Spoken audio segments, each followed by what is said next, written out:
everybody, I'm Ryan, and today we're going to talk about Selesnya Angels in Pioneer. We're going to talk about card choices in the deck, the overall strategy of the deck, and how to play the deck. Let's jump into it.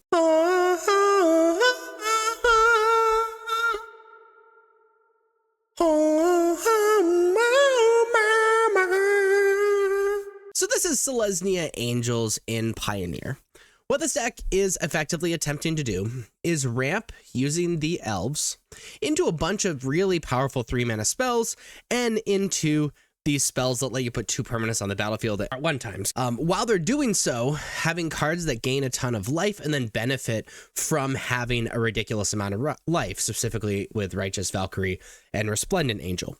So let's talk about these cards. So Elvish Mystic and Llanowar Elves do the same thing. They are 1 green 1/1s that tap and add 1 green. You just get to ramp with them. That's really all they're doing in this deck. The next category is Collecting Company and Kayla's Reconstruction. Kayla's Reconstruction is the worst of the two, but it's 3 white X. Look at the top 7 cards of your library. Put up to X artifacts and or creature cards with mana value 3 or less from among them onto the battlefield. Put the rest in the bottom of your library in a random order. So effectively allows you to grab multiple for 5 mana and over creatures out of the top 7 cards and put them immediately on the battlefield because every creature in our deck is 3 or less mana. We also have Collected Company, which is a 4-mana instant, so we can do it at the end of our opponent's turn, which is awesome. That says, look at the top 6 cards of your library, put up to 2 creature cards with mana value 3 or less from among them onto the battlefield, put the rest in the bottom of your library in any order. Effectively a similar thing, except it only costs 4 mana to put multiple creatures on the battlefield. We look at slightly less cards, but it's at instant speed, which is super, super powerful. And you're doing all of that to quickly put these creatures on the battlefield. Now, these creatures are all going to be doing really similar things, and I think they come in a little bit in 2 categories. We have Angels and Angel Synergies, and then Skyclave Apparition.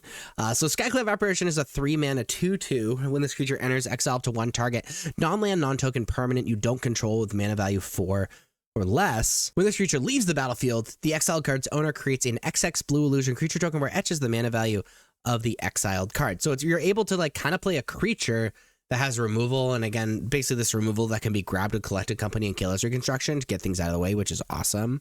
And the rest are Angels and Angel Synergies. So I'm gonna do setups and then payoffs. So the first setup card is Gaida, Font of Hope. It's a 2-mana 2/2 legendary creature with flying vigilance. Each other angel you control enters with an additional +1/+1 counter on it for each angel you already control, and you can tap it and create a white and spend this mana only to cast, oh I can't talk, an angel spell. So it allows you to ramp into angels and put a ton of angels onto the battlefield, and they're bigger, and angels, by virtue of being angels, have flying, which is extremely powerful. This is kind of exactly what this deck wants to be doing. You're playing for Bishop of Wings. Bishop of Wings is a 2-mana 1/4.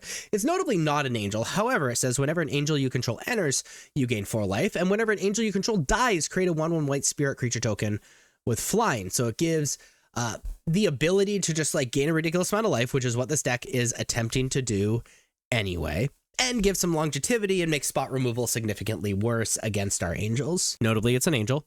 And when this creature enters, you gain 1 life and draw a card. So it allows you to kind of churn through your deck while also being an angel and combining with all those other angel synergies and gaining just a little bit of life on the side. So we're doing all of that in order to trigger these cards. So we have Righteous Valkyrie, which is a 3-mana 2/4 with flying, and whenever another angel or cleric you control enters, you gain life equal to that creature's toughness, as long as you have at least 7 life more than your starting life total. Creatures you control get +2/+2. So if we can get 7 more life than our starting life total, which is pretty easy with this deck, especially if we're not necessarily under pressure, our entire board gets super pumped up and we are incredibly creature dense.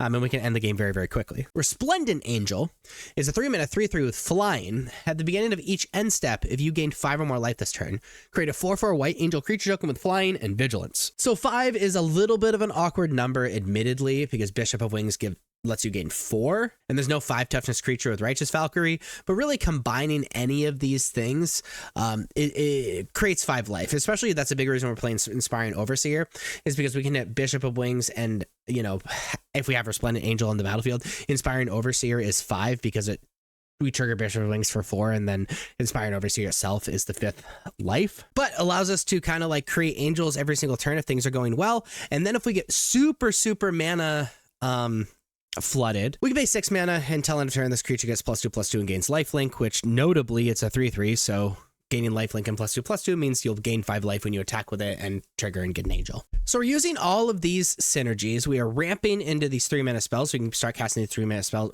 These 3-mana spells as early as turn 2, putting multiple permanents on the battlefield.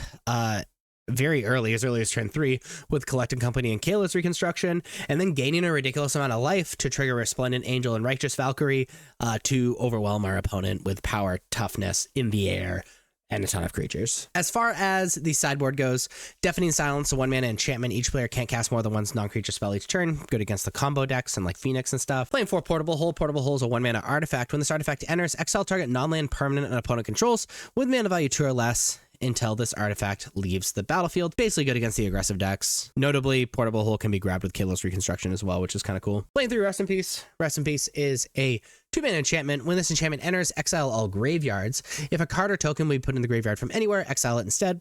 That's our graveyard hate. Playing 2 Archon of Emeria. It's a 3-mana 2/3 with flying. Each player can't cast more than one spell each turn. Non-basic land your opponent control enter tapped. This is kind of like a Deafening Clarion for us that can be grabbed with Collecting Company and Kayla's Reconstruction and is another attacker in the air. Notably not an angel, however. Playing 2 Takasia's Welcome. It's a 3-mana enchantment. When one or more creatures you control with mana value 3 or less enter, draw a card. This ability triggers only once each turn. This is really good against decks that answer what we're doing super easily. Allows us to draw cards and go super long. And then we're playing 2 Damping Sphere. Again, can be grabbed with Kayla's Reconstruction. It is a 2-mana artifact. If a land is tapped for 2 or more mana, it produces colorless instead of any other type and amount. Each spell a player casts costs 1 more to cast for each other spell that player has cast this turn. Really good against like Lotus Field, combo decks, and any deck that is attempting to play land that produces more than 1 mana, like Nykthos or whatever as well. But that is Selesnya Angels in Pioneer. If you like this video, please be sure to like and subscribe. Check me out on social medias. Links are above me and in the description. Thank you so much for watching. I'll see you next time. Bye-bye.